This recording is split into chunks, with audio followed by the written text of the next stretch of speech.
من شرور أنفسنا ومن سيئات أعمالنا من يهده الله فلا مضل له ومن يضلله فلا هادي له ونشهد أن لا إله إلا الله وحده لا شريك له ونشهد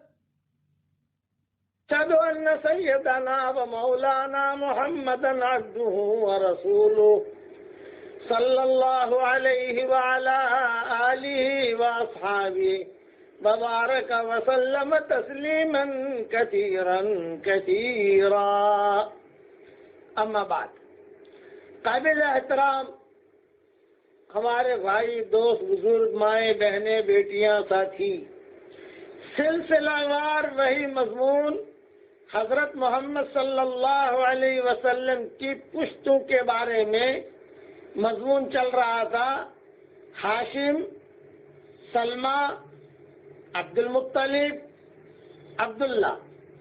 آج قصے میں بیان کروں گا. کچھ سلمہ کا بھی تذکرہ آئے گا، کچھ مدینہ منورہ کا بھی تذکرہ آئے گا، اور عبد المطلب کا تذکرہ تو چل ہی رہا ہے اور عبداللہ کا تذکرہ بھی چل رہا ہے.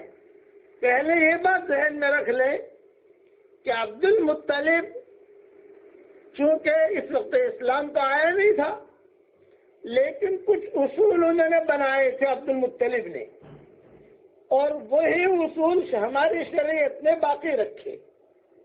مکہ مکرمہ میں عبد المطلب نے، یعنی مثلا منت مانو تو پورا کرو، یہ عبد المطلب حرم میں اعلان کرتے کہ اللہ کے سامنے اگر تم منت مانو تو اسے پورا کرو. لوگ کہتے بہن سے شادی مت کرو، پھوپھی سے شادی مت کرو، خالہ سے شادی مت کرو، شراب مت پیو، زنا مت کرو، لڑکیوں کو زندہ قبروں میں درگور مت کرو، بیت اللہ کا ننگا طواف مت کرو، چوروں کا ہاتھ کاٹو. یہ عبد المطلب نے مکہ مکرمہ میں اپنے اصول بنائے تھے. ابھی اسلام تو آیا نہیں ہے، ابھی تو اسلام حضور صلی اللہ علیہ وسلم پیدا ہوں گے، 40 سال میں نبوت ملے گی، پھر جو ہے یعنی اسلام آئے گا. لیکن پہلے ہی سے عبد المطلب جو ہے عام اعلان کرتے، اپنی اولاد کو جمع کرتے، سب بیٹوں کو. بڑا بیٹا ان کا حارث تھا، یہ ذہن میں رکھنا. کہ ابھی آج حارث کا بھی نام آئے گا، آج سلمہ کا بھی تذکرہ آئے گا، اور یہ سارے تذکرے ہوں گے، اس لیے اسے بھول مت جانا کہ سلمہ کون ہے. یہ عبد المطلب کی والدہ ہے، ہاشم کی اہلیہ ہے. میں بنو ہاشم سے لے کر چلا ہوں. ویسے حضور صلی اللہ علیہ وسلم کی پشتوں پر انشاءاللہ میں آدم علیہ السلام تک بیان کر سکتا ہوں کہ ہاشم کے ابا کون تھے، وہ کیا کرتے تھے، پھر ان کے ابا کون تھے، وہ کیا کرتے تھے، کہاں سے آئے.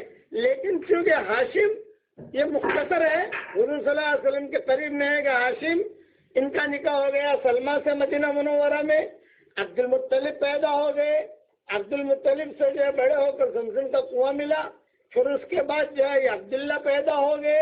یہ قصے چل رہے ہیں تاکہ حضور صلی اللہ علیہ وسلم کی کچھ سیرت رمضان میں آپ حضرات کے سامنے بیان کر سکو. تو عبد المطلب جو ہے یہ اعلان کرتے، اپنی اولاد کو جمع کرتے، اور اولاد کو جمع کر کے ظلم اور فساد کرنے سے منع کرتے. چنانچہ کتابوں میں لکھا ہے، سیرت حلبیہ میں ابن جوزی سے منقول ہے کہ عبد المطلب سے جو امور منقول ہیں ان میں سے اکثر کا قرآن اور حدیث میں حکم آیا ہے.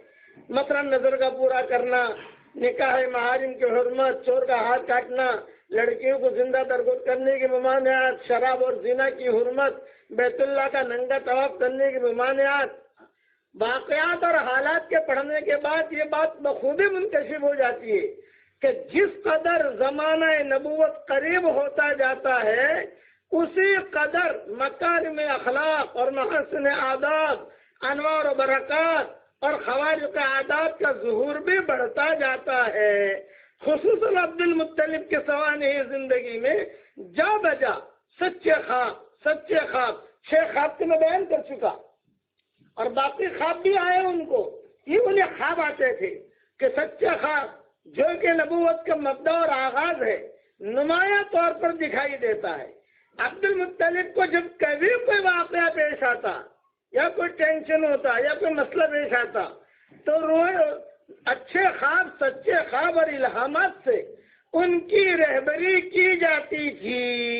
یہاں تک کہ یہ عبداللہ جب پیدا ہونے والے تھے، حضور صلی اللہ علیہ وسلم کے والد، تو یہ سوچ رہے تھے کیا نام رکھوں کیا نام رکھوں، تو بھی ان کو الہام ہوا عبداللہ رکھو، عبداللہ رکھو، عبداللہ رکھو۔ یہ ابو حنیفہ فرماتے تھے کہ اللہ اور رحمان یہ دونوں اسم اعظم ہے، قل ادعوا اللہ عبید الرحمان، یہ امام ابو حنیفہ اپنے شاگردوں کو کہتے تھے، اور کہتے تھے کہ عبد المطلب کے جب یہ عبداللہ کی ولادت کا وقت آیا تو فکر ہوتا ہے کیا نام رکھیں گے، لڑکا ہوگا تو کیا نام رکھیں گے، لڑکی ہوئی تو کیا نام رکھیں گے، تو کوئی کہنے والا زور زور سے کہتا تھا عبداللہ رکھنا، عبداللہ رکھنا، عبداللہ رکھنا۔ یہ الہامات ہوتے تھے۔ صحیح مسلم میں واصلہ ابن اسقا سے مروی ہے کہ حضرت محمد صلی اللہ علیہ وسلم نے ارشاد فرمایا، اللہ تعالیٰ نے اسماعیل علیہ السلام کے اولاد سے بنی کنانہ کو منتخب فرمایا، اور بنی کنانہ سے قریش کو، اور قریش سے بنی ہاشم کو، اور بنی ہاشم سے مجھ کو منتخب اور برگزیدہ فرمایا۔ یہ مسلم شریف کی روایت ہے۔ اسی لیے عبداللہ ابن عباس فرماتے ہیں کہ اول دیت کی مقدار 10 اونٹ تھی۔ سب سے پہلے عبد المطلب نے قریش اور تمام عرب میں یہ سنت جاری کی کہ ایک آدمی کی دیت 100 اونٹ ہے، اور حضور صلی اللہ علیہ وسلم نے بھی اسے برقرار رکھا، وہی 100 اونٹ کہ 10 اونٹ، اور عبداللہ پورا ڈالا گیا، عبداللہ کا نام لکھنا 20 اونٹ، عبداللہ کا نام آیا 30 اونٹ، عبداللہ کا نام آیا 100 اونٹ پر جا کر جو ہے وہ اونٹوں کا نام آیا تو عبداللہ کی جان بچی، عبداللہ بچ گئے حضور صلی اللہ علیہ وسلم کے والد۔ تو یہی 100 اونٹ جو ہے یہ دیت مقرر کی۔ اس کے بعد اس واقعے کے بعد مکہ مکرمہ میں حضور صلی اللہ علیہ وسلم کے والد عبداللہ کو ذبیح کے لقب سے لوگ پکارتے تھے، عبداللہ ذبیح، عبداللہ ذبیح۔ اور حضور صلی اللہ علیہ وسلم کو جو بوڑھے لوگ ہوتے تھے دیہاتی، وہ آ کر کہتے تھے یا ابن الذبیحین، یعنی 2 ذبیح کے بیٹے۔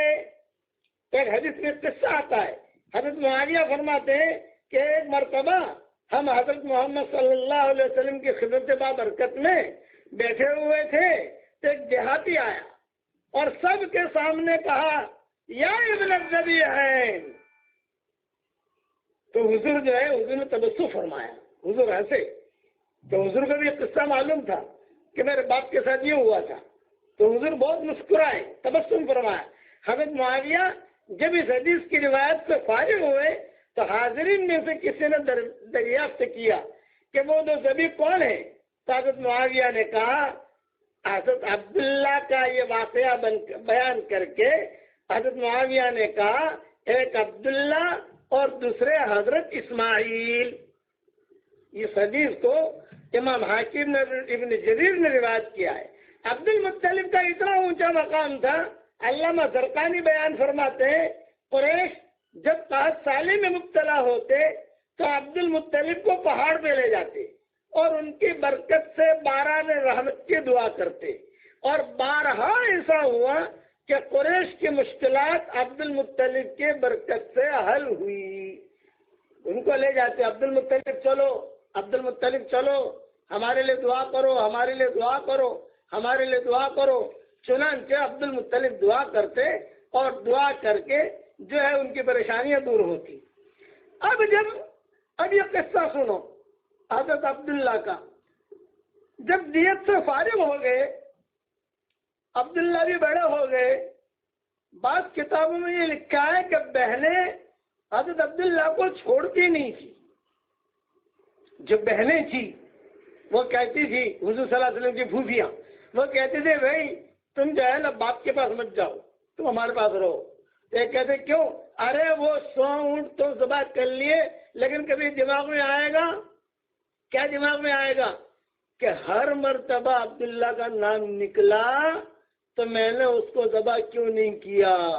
تو کہیں تمہیں اس لیے تو عبداللہ کو اپنے پاس ہی سلاتی اپنے پاس ہی رکھتی اور عبد المطلب آتے اٹھا کے لے جاتے. بھائی چلو تم یا بہنوں کے پاس کیوں بیٹھے ہو, یہاں کیوں بیٹھے ہو تم, چلو چلو چلو. لیکن عبداللہ جو ہے بہنوں کا بھی خیال رکھتے اور یہ عبد المطلب کا خیال رکھتے. اب عبداللہ بڑے ہو گئے, گھر میں یہ مشورہ ہوا کہ بھی ان کا نکاح کے لیے کوئی لڑکی ڈھونڈو. تو کہاں لڑکی ڈھونڈو؟ تو عام طور سے لڑکیاں ڈھونڈنے کا معاملہ, شادی کا معاملہ عام طور سے جو ہے یہ عورتوں کے ذمہ ہوتا ہے. عورتیں ہی جا کر جو ہے وہ لڑکیاں ڈھونڈتی ہیں. کبھی ابھی عبداللہ بڑا ہو گیا تو عبد المطلب نے کہا کہ بھائی اس عبداللہ کے لیے کوئی لڑکی ڈھونڈو, کوئی اچھی لڑکی ہو, کوئی خاندانی ہو. چنانچہ عبد المطلب جب عبداللہ کے فدیے سے فارغ ہوئے تو شادی کی فکر دامنگیر ہوئی. قبیلہ بنی زہرہ ایک قبیلہ تھا جو شرافت نسبی میں ممتاز تھا. اس میں وہب ابن عبد مناف کے صاحبزادی سے جن کا نام آمنہ تھا اور اپنے چچا وہب ابن عبد مناف کی زیر تربیت تھی.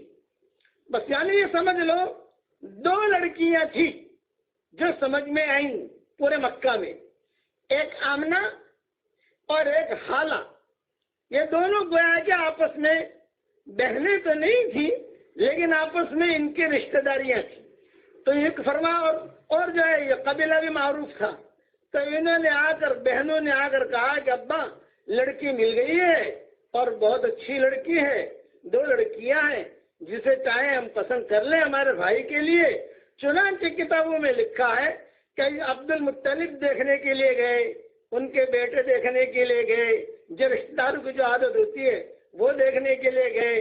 تو 2 لڑکیاں سامنے آئی جسے چھانٹا, ایک آمنہ اور دوسری حالہ. چنانچہ آمنہ کو تو پسند کر لیا عبداللہ کے لیے. یہ فرمایا بھی آمنہ جو ہے یہ ٹھیک ہے عبداللہ کے لیے, اس کے ساتھ نکاح کر دے. اور عبد المطلب نے کہا بھائی حالہ سے میں خود نکاح کر لیتا ہوں. چنانچہ دادا یعنی باپ اور بیٹا دونوں نے ایک ساتھ نکاح پڑھا. عبداللہ کا نکاح ہو گیا یہ بیٹے تھے آمنہ کے ساتھ, اور عبد المطلب جو والد تھے ان کا نکاح ہو گیا حالہ کے ساتھ, آمنہ کے چچا کے صاحبزادی جن کا نام حالہ تھا. ان سے عبد المطلب نے خود اپنا نکاح کا پیغام دیا اور ایک ہی مجلس میں دونوں نکاح پڑھے گئے. چنانچہ آمنہ کے پیٹ سے حضور صلی اللہ علیہ وسلم پیدا ہوئے اور حالہ کے پیٹ سے حضرت حمزہ پیدا ہوئے. چنانچہ حضرت حمزہ اور حضور صلی اللہ علیہ وسلم دونوں ہم عمر تھے. حضرت حمزہ چچا بھی تھے اور رضائی بھائی بھی تھے حضور صلی اللہ علیہ وسلم کے. آج کا اگر ایسا کوئی باپ اور بیٹا دونوں ساتھ نکاح پڑھے نا تو جو ہے یوٹیوب پر آ جاوے, دنیا میں کمال ہو جاوے. ارے دیکھا باپ نے بھی نکاح پڑھا ایک ہی مجلس میں, بیٹے نے بھی نکاح پڑھا, ارے کچھ سنا, ارے کچھ سنا, ارے کچھ سنا, ارے کچھ سنا. یعنی اتنا اس کا یوٹیوب چلے گا, ارے کچھ سنے گا. ارے باپ نے بھی نکاح پڑھا اور بیٹے نے بھی نکاح پڑھا ایک ساتھ. حالانکہ کوئی گناہ نہیں ہے لیکن ہمارے یہاں چونکہ جہالت ہے اس لیے یہ 2 لڑکیاں تھیں, ایک پسند کر لی عبداللہ کے لیے اور ایک عبد المطلب نے خود اپنے لیے پسند کر لی. تو عبداللہ جو ہے آمنہ سے پیدا ہو گئے حضور صلی اللہ علیہ وسلم اور یہ حالہ سے پیدا ہو گئے حضرت حمزہ. اچھا جب اب سنو, عبداللہ ابن عباس فرماتے ہیں کہ جب عبد المطلب اپنے فرزند عبداللہ کو نکاح کے لیے لے کر چلے, نکاح کے لیے اب کیا ہو گئی بات کہ بھی آمنہ سے نکاح ہوگا عبداللہ کا اور حالہ سے عبد المطلب خود نکاح کریں گے. جب چلے تو راستے میں ایک یہودی عورت جس کا نام تھا فاطمہ بنت مور, یہ تورات اور انجیل سے بڑی واقف تھی, بڑی آپا تھی یہ مکہ مکرمہ کی, اور بہت عورتیں اس کے پاس آتی تھی اور بہت لوگوں کے مسئلے بھی حل ہوتے تھے. مکہ میں ہی اس کا قیام تھا اور بہت مالدار بھی تھی. تو یہ عبد المطلب ہے, عبداللہ ہے, دونوں کو دونوں جا رہے ہیں نکاح کے لیے. عبد المطلب کا اپنا بھی نکاح ہے اور اپنے بیٹے کا بھی نکاح کرانا ہے. تو یہ عورت جو دیکھتی ہوئی کھڑی رہی, بڑی واقف تھی. تو حضرت عبداللہ کے چہرے میں نور نبوت دیکھ کر اپنی طرف بلایا یہ فاطمہ نے اور فاطمہ نے بلا کر کہا میں تجھ کو 100 اونٹ ہدیہ دوں گی، تو میرے ساتھ رات گزار لے۔ 100 اونٹ کا مطلب 100 BMW۔ اس زمانے میں اونٹ کی قیمت ہوتی تھی، ایک اونٹ کی قیمت 1 BMW۔ تو 100 اونٹ دوں گی۔ بہت مالدار عورت تھی یہ فاطمہ، اور تورات انجیل سے ماہر تھی، اور وہی ٹھہری ہوئی تھی مکہ مکرمہ میں، لوگوں کی خدمت کرتی تھی، اور بڑی آپا بھی تھی۔ سب لوگ آ کر عورتیں جمع ہوتی تھی اس کے پاس۔ تو اس نے کہا میں تجھے 100 اونٹ دوں گی، یعنی 100 BMW دوں گی، 100 مرسیڈس دوں گی، تو میرے ساتھ رات گزار۔ اور بس یہ اتنا کہا تو حضرت عبداللہ نے جواب میں کہا نہیں نہیں نہیں۔ حضرت عبداللہ جواب دے رہے ہیں، ابھی نکاح کے لیے جا رہے ہیں راستے میں، کہ حرام کے ارتکاب سے موت آسان ہے، اور ایسا فعل بالکل حلال نہیں، میں یہ کام نہیں کر سکتا۔ جس ناجائز امر کی تو طلبگار ہے اے فاطمہ، وہ مجھ سے کیسے ممکن ہے؟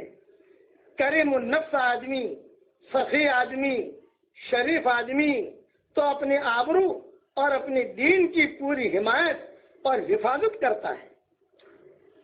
یہ عبداللہ نے جواب دیا، اور عبد المطلب نے بھی شاباشی دی، بیٹا بہت اچھا جواب دیا تو نے، بیٹا بہت اچھا جواب دیا۔ اب حضرت عبداللہ کا نکاح آمنہ سے ہوا، نکاح کر کے واپس ہوئے تو واپسی میں پھر اسی عورت پر گزر ہوا۔ واپسی میں وہی فاطمہ کھڑی تھی، اور حضرت عبداللہ نے کہا میں نے اس عرصے میں وہب ابن عبد مناف کی صاحبزادی آمنہ سے نکاح کیا، اور نکاح کے بعد 3 روز وہاں قیام کیا۔ اس یہودی عورت نے سن کر یہ کہا کہ اے عبداللہ، اللہ کی قسم میں کوئی بدکار عورت نہیں، تمہارے چہرے میں نور نبوت کو دیکھ کر میں نے یہ چاہا تھا کہ یہ نور میری طرف منتقل ہو جائے، لیکن اللہ نے جہاں چاہا وہاں اس نور کو محفوظ کر لیا۔ یہ روایت ابو نعیم نے کی ہے، نے نقل کی گی۔ جب عبداللہ کا نکاح ہو گیا آمنہ کے ساتھ، کچھ دن قیام کیا، دونوں کے دونوں میاں بیوی کی طرح زندگی گزارتے رہے۔ عبد المطلب بھی پیدا ہوں گے، کچھ کاروبار کی ترتیب بناؤ۔ تو انہوں نے کہا ابا میں کیا کروں؟ یہ کر رہا ہے تم جاؤ شام جاؤ۔ شام قافلے جاتے تھے، یہ ہاشم نے ہی شام کی ترتیب بنائی تھی۔ یہ کہا تم شام جاؤ، اور جب شام جاؤ گے تو مدینہ منورہ سے بھی تمہارا گزر ہوگا، تو وہاں چونکہ میری والدہ بھی گاؤں ہے، وہاں رشتہ داری ہے، بڑی نجار ہمارے رشتہ داری ہے، کیونکہ میرے والد نے وہی نکاح کیا تھا ہاشم نے سلمہ سے، تو سب رشتہ دار ملیں گے، ماموں ممانیاں یا سارے کے سارے ننیال والے وہاں ملیں گے، تھوڑا بیٹا وہاں بھی ٹھہر جانا، اور تم جو ہے اور یہاں آمنہ کی فکر مت کرنا، تم ہم ہیں یہاں، ہم آمنہ کو دیکھ لیں گے۔ چنانچہ حضرت عبداللہ بغرض تجارت قافلے کے ساتھ شام تشریف لے گئے۔ ابھی معاملہ ایسا ہوا، راستے میں بیماری کی وجہ سے مدینہ منورہ ٹھہر گئے۔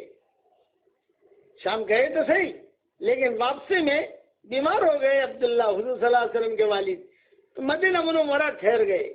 اور جو ہے جتنے بھی یہ بنی نجار تھے، ان لوگوں نے جو ہے بہت اکرام کیا عبداللہ کا، ماموں نے ممانیوں نے، کبھی یہ تو ہمارا ہی بچہ ہے، یہ تو ہمارا ہی بچہ ہے، یہ تو سلمہ کی خوشبو آ رہی ہے، اس میں سے سلمہ کی خوشبو آ رہی ہے، سلمہ اسی خاندان کی تھی، تو کہ سلمہ کی خوشبو آ رہی ہے، یہ کہہ کر عبداللہ کو وہاں ٹھہرایا۔ اور یہ قافلہ جو تھا یہ واپس مکہ مکرمہ آیا۔ جب مکہ مکرمہ آیا تو سب سے پہلے مکہ مکرمہ آنے سے پہلے عبد المطلب نے آمنہ سے کہا بیٹا اب وہ عبداللہ آ رہا ہے۔ جو قافلہ گیا تھا معلوم کسی کو نہیں ہے، مدینے میں ٹھہرے، واٹس ایپ تو تھے نہیں اس زمانے میں، کہ عبداللہ آ رہا ہے، یہ گھر کی تیاری وغیرہ کر لو۔ حضرت آمنہ جو ہے وہ حمل سے تھی، وہ امید سے تھی، حضور صلی اللہ علیہ وسلم پیٹ میں تھے۔ چنانچہ حضرت آمنہ نے گھر وغیرہ تیار کیا، شوہر کے استقبال میں جو کیا جاتا ہے وہ کیا، اور کھانا وغیرہ بنایا. اس دور کے اعتبار سے گھر کی کتابوں میں لکھا ہے کہ اس دور میں جو بوڑھی عورتیں ہوتی تھی یا نوجوان دلہنیں ہوتی تھی ایک خاص قسم کی خوشبوئیں چھڑکتی تھی. وہ خوشبو بھی چھڑک دی اور پانی بھی جو ہے باہر ڈال دیا تاکہ ٹھنڈک رہے اور کپڑے بھی ٹھیک پہن لیے کہ بھائی شوہر کا استقبال تو اسی طریقے سے ہوتا ہے. اور یہ قافلہ مکہ مکرمہ پہنچا تو سب سے پہلے قافلے والوں کی عادت یہ ہوتی تھی کہ یہ آتے ہی سب سے پہلے امیر مکہ سے ملتے تھے. امیر مکہ کون ہے؟ عبد المطلب ہے. ان کے پاس آتے تھے, بیٹھتے تھے, کارگزاری سناتے. جب یہ عبد المطلب کے پاس آئے تو عبد المطلب نے کہا ارے بھائی عبداللہ کہاں ہے؟ عبداللہ کہاں ہے؟ سب تم لوگوں کو بھیجا تھا لیکن عبداللہ تو ہے نہیں. تو چنانچہ سب خاموش رہے. یہ خاموش کیوں رہ رہے ہو؟ عبداللہ کہا ہے میری بیٹی انتظار کر رہی ہے, میری بہو انتظار کر رہی ہے آمنہ. عبداللہ کہاں ہے؟ جب وہ قافلے والے خاموش رہے تو عبد المطلب نے ذرا دلہ پر زور سے پوچھا بھی کہاں رہ گئے عبداللہ؟ یہ جملہ کہا عبداللہ کہاں رہ گئے. پہلے تو پوچھا کہاں ہے اور پھر آخر میں جب غصہ آئے جواب نہیں دیتے تھے کہاں رہ گئے عبداللہ, عبداللہ کہاں رہ گئے. قافلے والوں نے کہا کہ حضرت کیا کریں, بیماری کی وجہ سے اپنے ننھال بنی نجار میں مدینہ میں ٹھہر گئے ہیں اور وہی ہے وہ ہمارے ساتھ نہیں آئے, بیمار ہو گئے وہ. تو عبد المطلب اور بہت بوجھ پڑا اور کہو میں نے تو آمنہ سے کہا تھا کہ عبداللہ آ رہا ہے اور یہ تو آیا نہیں, مدینہ میں ٹھہرا ہے. چونکہ عبد المطلب ایک سمجھدار آدمی تھے تو انہوں نے کہا اپنے بیٹے حارث کو بلایا. یہ بڑا تھا بیٹا حارث, اور کہا بیٹا جاؤ فوراً مدینہ جاؤ فوراً, اور مدینہ منورہ جا کر بھائی کا خیال کرو, بھائی کو دیکھو یہ عبداللہ کا کیا ہو رہا ہے, مدینہ جاؤ. چنانچہ اس زمانے میں بیٹے جو ہوتے تھے یہ مکمل اطاعت کرتے تھے ماں باپ کی. بہت فوراً اب کسی نے کہا کہ ابا جب یہ حارث جا رہے ہیں تو آمنہ کو بھی نہ بھیج دیں. رائے دینے والے ہوتے ہیں نا, بھائی آمنہ بھی چلے جائے وہاں تو کچھ اپنے شوہر کے ساتھ رہے گی وہاں. اب عبد المطلب نے کہا کہ نہیں, صرف حارث جائے اور کوئی نہیں. آمنہ تم بیٹا یہی قیام کرو, تم یہی رہو, یہ میں حارث کو بھیج رہا ہوں اور حارث جو ہے ان کی طبیعت بھی دیکھ لیں گے, خدمت بھی کر لیں گے اور ان کو ٹھیک ٹھاک وہاں سے لے بھی آئیں گے. اس لیے اگر اکیلا رہ جائے تو اکیلا مدینہ سے مکہ کیسے آئے, ایک بھائی ہونا چاہیے. چنانچہ یا حارث جو ہے یہ مدینہ منورہ پہنچے. لیکن جب مدینہ منورہ پہنچے اور بنی نجار میں پہنچے, وہاں جا کر پوچھا بھائی عبداللہ کہاں ہے یا حارث نے, تو سارے بنی نجار والے جو ہے وہ رونے لگے. بھائی کیوں رو رہے ہو؟ یہ فرمایا کہ بھائی عبداللہ کا تو انتقال ہو گیا, مدینہ منورہ میں ہی ان کا انتقال ہو گیا. 1 مہینہ بیمار رہے اور انتقال ہو گیا اور مدینہ منورہ میں ہی نابغہ کے مکان میں مدفون ہوئے. نابغہ کا ایک مکان ہوتا تھا, انشاءاللہ مدینہ منورہ میں آپ کی اور میری ملاقات ہوگی تو میں آپ کو جگہ بتاؤں گا کہ نابغہ اس کو کہتے ہیں. وہاں ایک مکان تھا. جب حارث نے سنا تو ہو میرے بھائی کا انتقال ہو گیا, میں باپ کو کیا کہوں گا اور ان کی اہلیہ کو کیا کہوں گا, اور وہ بھی امید سے ہے, کیا ہوا. سارے بنی نجار والوں نے سنایا بھائی اس طریقے سے بیمار ہوئے اور کچھ پتہ نہیں کیا بیماری لگی. چنانچہ ان کا تو انتقال ہو گیا. ان کی قبر پر بھی گئے. اب اس مشرکین مکہ دفن کرتے تھے, جلاتے نہیں تھے وہاں پر, یہ ترتیب تھی. چنانچہ ان کو جو ہے وہاں دفن کر کے جا کر واپس یہ حارث مکہ مکرمہ آئے. جب مکہ مکرمہ آئے تو سارا گھر والے جمع ہو گئے. حضرت آمنہ بھی آ گئی کہ کیا ہوا, میرے شوہر کا کیا ہوا. تو حارث نے روتے ہوئے سب کو کہا بھائی 1 مہینہ وہ تو بیمار رہے اور مدینہ منورہ میں ہی ہمارے بھائی عبداللہ کا انتقال ہو گیا. اس پر جو ہے پورے قریش بھی بہت روئے اور حضور صلی اللہ علیہ وسلم کی والدہ بھی بہت روئی اور یہ کہنے لگی میرے پیٹ میں بچہ ہے, ابھی بچہ یتیم ہو گیا. بالکل ایسا معاملہ ہوا جیسا ہاشم اور سلمہ کا ہوا تھا. ہاشم نے شادی کی, آگے گئے غزہ میں انتقال ہو گیا. سلمہ جو ہے یہ مدینہ میں رہی اور سلمہ کے پیٹ میں عبد المطلب تھے. یہ معاملہ یہاں ہوا.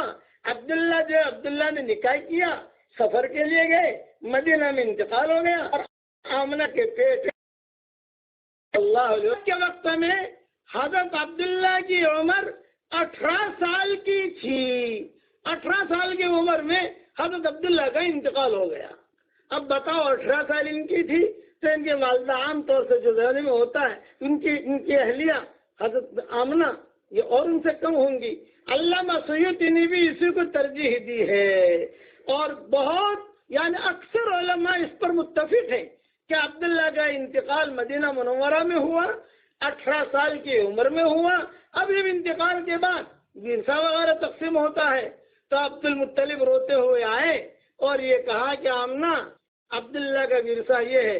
تو عبداللہ کا جو ورثہ تھا انتقال کے وقت عبداللہ نے 5 اونٹ، چند بکریاں عبداللہ کا، اس کے علاوہ کوئی چیز نہیں ہے. جب یہ چیزیں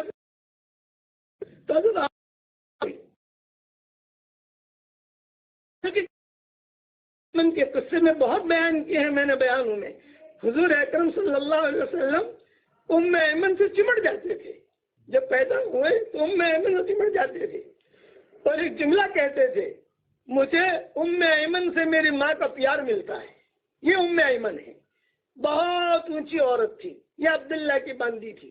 کتابوں میں لکھا ہے کہ جب حضرت آمنہ روئی تو عبد المطلب بھی روئے، اور جتنے بھائی تھے وہ سارے کے سارے جو ہے وہ روئے. حضرت پیدا ہوئے تھے لیکن باقی تو جو ہے سب پیدا ہو چکے تھے، بڑے ہو چکے تھے. یہ فرمایا عبد المطلب نے، بیٹا تم بالکل فکر نہ کرنا، تم بالکل فکر نہ کرنا کہ جب تک میں زندہ ہوں تمہیں کوئی تکلیف نہیں ہوگی. اور یہ 5 اونٹ اب وہی فکر ہوا کہ میں تو عبد المطلب یہ بہت سمجھدار تھے. عبد المطلب نے کہا بیٹا دیکھ اونٹ جو ہے یہ تو ہم چرا لیں گے، بھائیوں کو کہہ دوں گا، وہ میرے بیٹوں کو کہہ دوں گا کام کریں گے، بکریاں وہ کریں گے، اور یہ ام ایمن تیرے پاس رکھ، تو اپنے پاس رکھ، یہ تیری خدمت کرے گی. دیکھو تو حمل سے تو تجھے بھی ضرورت پڑے گی، یہ تیری خدمت کرے گی. اس کے بعد حضرت آمنہ نے کچھ درد بھری باتیں کہیں، یہ کل سناؤں گا انشاءاللہ. آجا مفتی.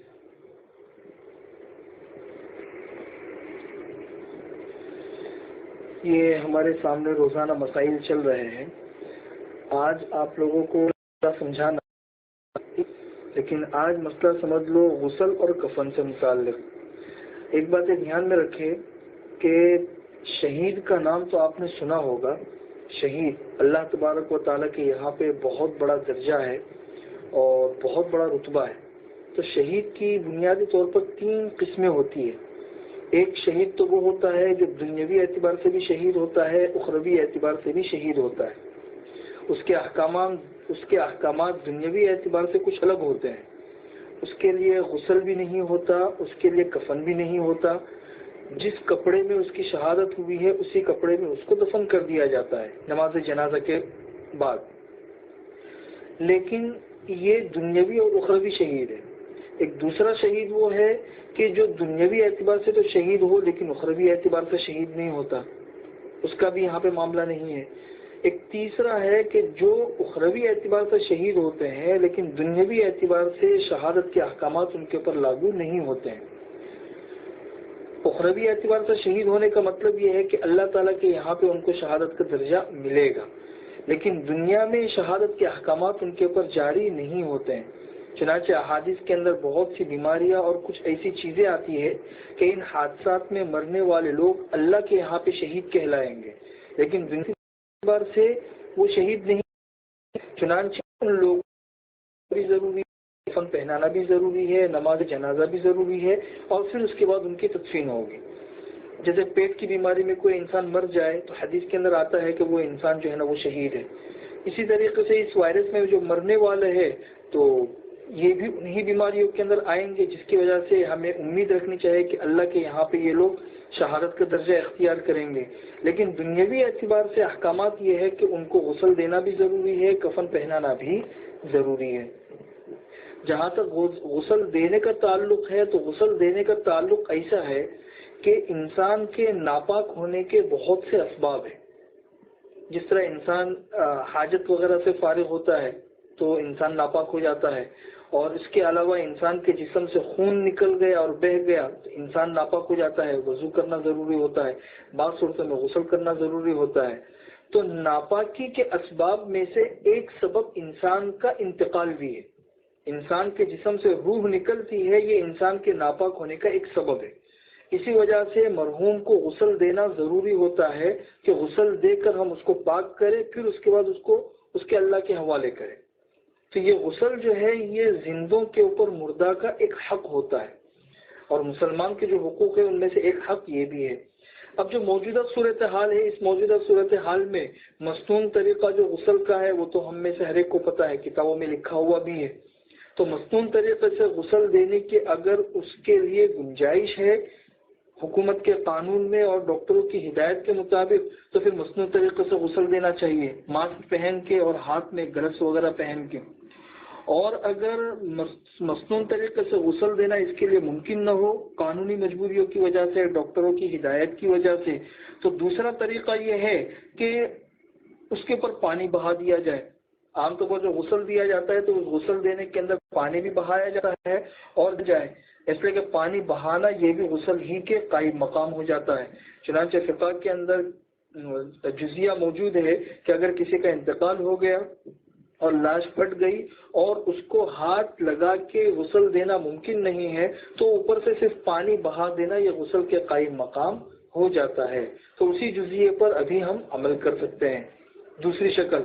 تیسری شکل یہ ہے کہ اگر غسل دینا ہی ممکن نہ ہو، لاش ہی حوالے نہیں کی گئی اور اس کو غسل دینے کی ہی اجازت نہیں ہے، تو پھر اس کے بعد تیسرا آپشن یہ ہے کہ جس طریقے سے اگر انسان پانی کے استعمال پر قادر نہیں ہوتا ہے تو پھر اس کے لیے تیمم کرنا کافی ہوتا ہے.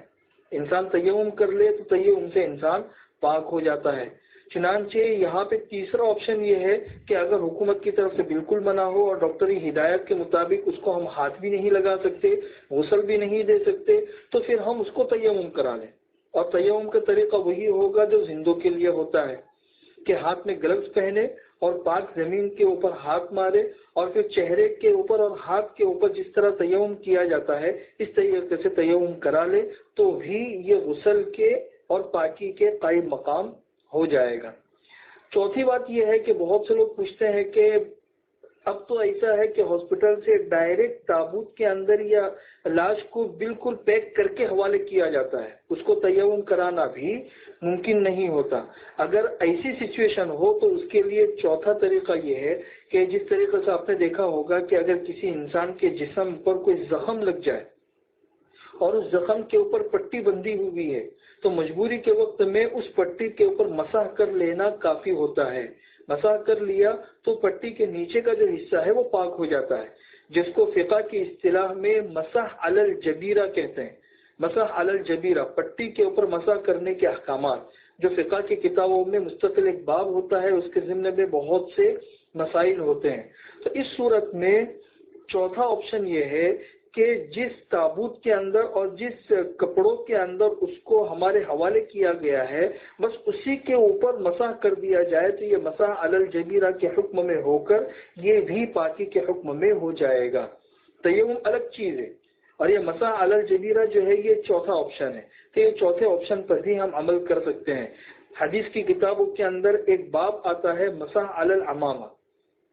اکثر فقہا کے نزدیک تو عمامے پر مسح کرنا کافی نہیں ہوتا ہے، عمامے کے نیچے سر کے اوپر مسح کرنا ضروری ہوتا ہے، لیکن بعض محدثین اور فقہا کے نزدیک بعض مجبوریوں میں عمامے پر مسح کرنا کافی ہو جاتا ہے. تو اس مجبوری کے وقت میں ہم اس مسئلے کو لے سکتے ہیں اور اس طریقے سے جو مرحوم ہے اور اس کی جو لاش بندھی ہوئی ہے ہم اس کو تیمم بھی نہیں کرا سکتے، غسل بھی نہیں دے سکتے، تو اس کے جو کپڑے ہیں ان کپڑوں کے اوپر سے ہی اگر ہم نے مسح کر لیا اور یہ نیت کر لی تو یہ مسح علی الجبیرہ ہو جائے گا اور اس سے بھی یہ مرحوم جو ہے نا یہ پاک ہو جائے گا اور یہ غسل کا بدل ہے. باقی کفن اور نماز جنازہ کے مسائل ہے وہ انشاءاللہ کل آپ لوگوں کو سمجھا دوں گا. دوسری ایک اہم بات یہ کہ آج کل لوگ جو ہے کہتے ہیں کہ دیکھو کیسا مارا، جنازے میں لوگ بھی نہیں ہے، 5 آدمی 6 آدمی ایسا مارا. یہ کہنا غلط ہے، ایسے جملے نہیں نکالنے چاہیے. ہاں ایسا مت کہو، یہ تو مجبوریاں ہیں آدمی کی. اس لیے یہ نہیں کہہ سکتے آپ کہ اللہ کے نزدیک اس کا کیا مقام ہے. حضرت عثمان کے جنازے میں بہت کم لوگ تھے، گرے ہوئے لوگ 10 سے بھی جنازے میں وہ خراب ایسی بات نہیں کہیے. اس وقت تو اللہ کی طرف متوجہ رہو، مرنے والے کے لیے دعائیں مغفرت کرو، اور ہم ان بلاؤں سے بچے رہیں. اس کی جو ہے کچھ زبانوں کی حفاظت کرو. جیسے بولنا سیکھا ہے نا ہم لوگوں نے، ویسا خاموش رہنا بھی سیکھو. کئی لوگ جو ہے، کل مجھے میسج آیا کہ مولوی صاحب کسی کا ہمارے رشتہ دار میں انتقال ہو گیا، 7 آدمی تھے جنازے میں. سارے گاؤں والے کہنے لگے کہ کیسا ہے جو جنازے میں برابر نہیں ملا، کیسا گناہ کیا رہے. توبہ توبہ توبہ توبہ توبہ توبہ. یہ تو حالات ہیں بھائی. اس لیے کبھی بھی ایسے جملے زبان سے مت نکالو. اس کی مغفرت کی دعا کرو آپ. اور جو دنیا میں ہے اللہ تعالیٰ ان کو صحت دے عافیت کے ساتھ. چلیے ایک ہدیہ دینا تھا مجھے. آج کل لوگ کاروباری اعتبار سے بہت پریشان ہیں. ایک ہدیہ لے لو، مختصر ہدیہ دیتا ہوں. 11 مرتبہ درود ابراہیمی، 11 مرتبہ یا مغنی یا مغنی یا مغنی یا مغنی، پھر 11 مرتبہ درود ابراہیمی. سمجھ گئے؟ یہ ہو گیا 33. 11 مرتبہ ہو گیا درود ابراہیمی، 11 مرتبہ ہو گیا یا مغنی، 11 مرتبہ ہو گیا درود ابراہیمی. اور بس اتنا پڑھنا ہے آپ کو. مختصر پڑھنے کا بتا رہا ہوں. انشاءاللہ اللہ تعالیٰ بہت مال دے گا. بس اسے پڑھتے رہو. کم میں پڑھنے کا اس لیے بتا رہا ہوں تاکہ ہم درود شریف بہت پڑھیں، استغفار بہت پڑھیں، قرآن شریف بہت پڑھیں، یہ جس سے نمازوں کا اہتمام بہت کریں. یہ مختصر سا وظیفہ میری طرف سے ہدیہ ہے آپ کو. انشاءاللہ رزق حلال اللہ تعالیٰ بہت دیں گے. بلکہ بعض کتابوں میں لکھا ہے کہ فرشتے جو ہے نا وہ بوریاں بھر کے دے جائیں گے انشاءاللہ. لو بس اتنا کرو. 11 مرتبہ درود ابراہیمی، یہ خاص بات کہہ رہا ہوں. 11 مرتبہ درود ابراہیمی، 11 مرتبہ یا مغنی، 11 مرتبہ درود ابراہیمی. بس 24 گھنٹے میں کبھی بھی کر سکتے ہو. اور ہر حالت والی مرد، ہر حالت والا مرد اور ہر حالت والی عورت اسے کر سکتے ہیں. اللہ تعالیٰ جس حلال کے دروازہ ہمارے لیے کشادہ کرے عافیت کے ساتھ. اللہم صلی علی محمد کما انت اہلہ وصل وسلم علی سیدنا محمد کما انت اہلہ وافعل بنا ما انت اہلہ فإنک اہل التقوی واہل المغفرہ. اللہم آت نفوسنا تقواها وزکها انت خیر من زکاها انت ولیها ومولاها. اللهم إنا نسألك من كل خير خزائنه بيدك ونعوذ بك من كل شر خزائنه بيدك. اللهم اغفر لنا ذنوبنا كلها دقها وجلها سرها وعلانيتها ظاهرها وباطنها جليها وخفيها ليليها ونهاريها حديثها وقديمها عينيها وأذنيها أنفيها ومخيها كل ذلك عندنا يا عزيز. اے اللہ ہمارے گناہوں کو معاف فرما.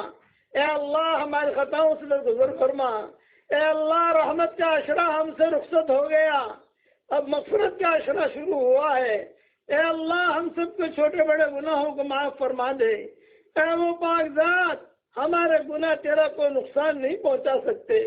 اے اللہ ہمارے گناہ تیرا کوئی نقصان نہیں پہنچا سکتے، اور اگر آپ معاف کر دیں گے تو آپ کے دریائے مغفرت میں سے کمی واقع نہیں ہوگی. اے اللہ ہمارے گناہوں پر معافی کا قلم پھیر دے تو ہم سب کے گناہوں کو معاف فرما. اے اللہ ہمارے باہی اور جاہی گناہوں کو معاف فرما. ہماری آنکھوں کے گناہوں کو معاف فرما. ہمارے بالوں کے گناہوں کو معاف فرما.